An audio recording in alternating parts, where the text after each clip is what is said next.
Assalamualaikum warahmatullahi wabarakatuh. Konten kali ini tentang low pass filter, aplikasi yang sering digunakan dalam RF, audio, dan segala macam ya. Jadi ini eksperimen ini dokumentasi untuk mendemonstrasikan bagaimana bekerjanya low pass filter ya, yang tersusun dari kombinasi antara resistor dan kapasitor. Pada rangkaian low pass filter ini saya awali dengan dua resistor yang terhubung. Ini bukan dua resistor ya, tapi RC, resistor dan kapasitor. Ini masih kalau high pass filter itu seperti ini komposisinya. Nah, nanti yang akan kita coba di awal adalah low pass filter dulu ya. Oke, seperti ini konfigurasi RC low pass filter ya, di mana sifat dari kapasitor sehubungan dengan rangkaian AC ya. Dia semakin tinggi frekuensi, dia punya impedans yang semakin turun, semakin rendah ya. Semakin tinggi frekuensi, impedansinya semakin rendah. Semakin rendah frekuensi, kebalikannya, impedansinya tinggi. Sehingga pada saat ada frekuensi melalui resistor ini, maka dia membuang semua frekuensi tinggi ke ground. Ya, karena sifat reaktannya memang seperti itu, dari sifat reaktan dari kapasitor. High frekuensi akan melewati kapasitor ini, kemudian yang low akan jadi output dari rangkaian ini ya. Nah, perhitungan dari komposisi antara RC filter ini, resistor dan kapasitor, itu adalah 1/2pi kali nilai kapasitansi dan nilai resistor, menghasilkan cut frekuensi ya, cut off frekuensi. Nah, artinya pada frekuensi yang dihasilkan oleh perhitungan ini, disitulah diawali terjadinya filtering ya, di mana hasil dari penghitungan cut off frekuensi ini akan berada pada posisi minus 3 dB ya. Nah, di posisi minus 3 dB ini dimulainya frekuensi itu akan di cut off atau justru akan lewat ya. Nah, jadi misalnya kalau dari perhitungan ini ada resistor 470 ohm, ini ada kapasitor 330 nanofarad, maka frekuensi corner akan berada pada 1 kHz ya dari perhitungan ini. Sehingga nanti di atas 1 kHz itu frekuensi akan terpotong, terattenuate ya, jadi akan terdegradasi ya. Nah, di bawahnya 1 kHz itu amplitudenya tetap tinggi ya. Nah, pengurangan amplitude itu dimulai di 1 kHz seperti ini bentuk diagramnya ya. Ini frekuensinya, di sini desibelnya. Jadi pada frekuensi di bawah 1 kHz desibel masih ada di 0 dB ya. Biasanya pengurangan itu terjadi dalam 6 dB per oktav. Per oktav artinya tiap penambahan 2 kali dari frekuensi itu berkurang rasionya ke minus 6 dB ya. Kalau dihitung per 20 dB itu biasanya per decade, tiap 10 kali dari frekuensi fundamentalnya ya, dari frekuensi yang menjadi frekuensi corner di sini. Ini akan kita coba, nanti saya akan bikin rangkaian buffer di sini ya untuk kita eksperimenkan. Terus kemudian bisa kita lihat di osiloskop nanti seperti apa pola dari kerja dari low pass filter ini. Ini komposisi yang akan kita gunakan untuk eksperimen ya.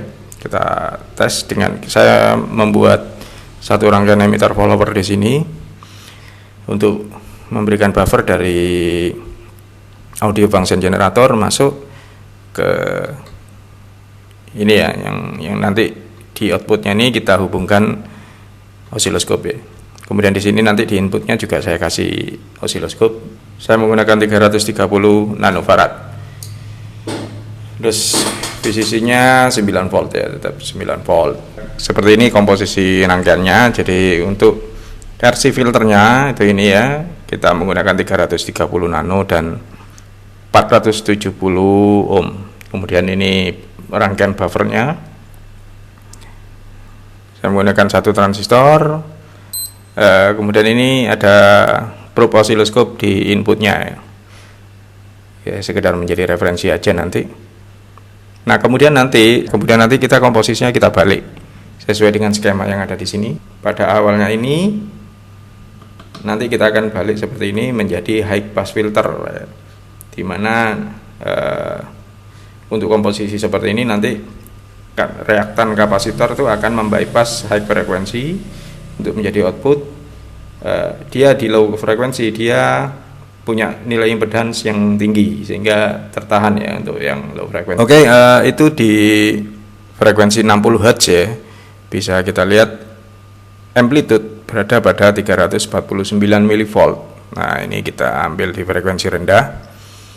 Nah, kemudian saya ubah frekuensi menuju ke 1 kHz ya. Di 1 kHz bisa kita lihat frekuensi amplitude sudah turun ya pada 1 kHz. Nah, coba kita ukur berapa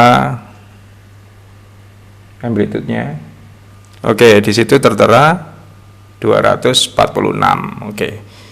Ya. Kalau kita hitung, oke, saya hitung ya, 246 mV kita bagi 349. Nah, hasilnya kita hitung secara logaritmik ya, karena kita akan memindahkan ke desibel, yaitu dengan cara 20 kita kalikan dengan 20 log dari hasil pembagian tadi minus 3 dB ya, minus 3. Di situ 1 kHz sudah berada pada minus 3 dB ya, turunnya ya. Kalau kita angkat ke 10 kHz ya habis mungkin.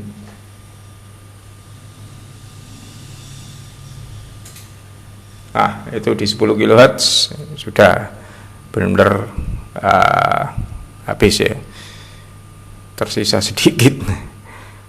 Oke, ini komposisi untuk yang low pass filter. Oke, bisa kita lihat ya pola dari filtering untuk low pass filter ini seperti ini. Plotnya. Jadi ini frekuensi rendah sampai ke ini setup saya dari 100 Hz sebenarnya, 100 Hz ke 10 kHz ya.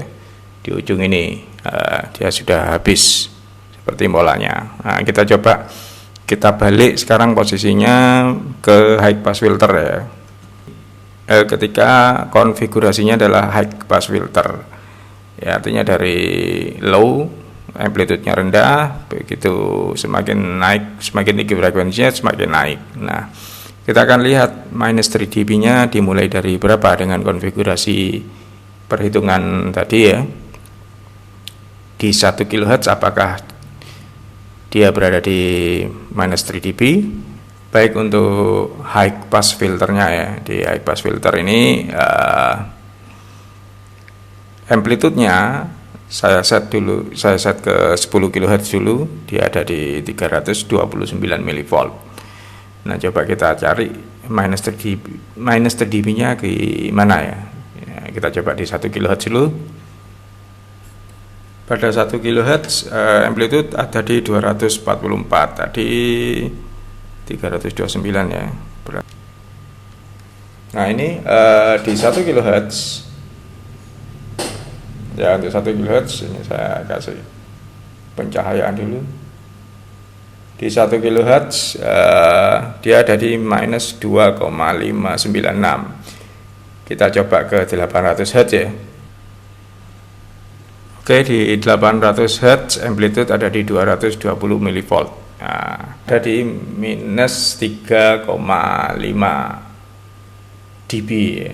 Minus 3.5 dB ya. Itu ada di 800 Hz ya. Seperti itu rangkaian high pass filter ini untuk frekuensi cornernya. hasil dari yang sudah kita dapatkan tadi ya. Jadi untuk high pass filternya dia ada di -3 dB-nya ya, angka yang mendekati ada di 800 Hz. Di 1 kHz nya ada pada di -2,6 ya kalau nggak salah tadi ya. Nah, tapi pada prinsipnya seperti itu mekanisme kerja dari low pass filter dan high pass filter ini. Nah, ini konfigurasi seperti ini pengembangannya nanti ada pada tone control, equalizer kalau untuk audio ya. Ya mudah-mudahan insya Allah nanti coba kita akan mempraktekkan ke tone control ya. Oke, itu video yang bisa saya share eksperimen di elektronika ini. Mudah-mudahan bermanfaat dan bisa menjadi informasi yang berguna. Wassalamualaikum warahmatullahi wabarakatuh.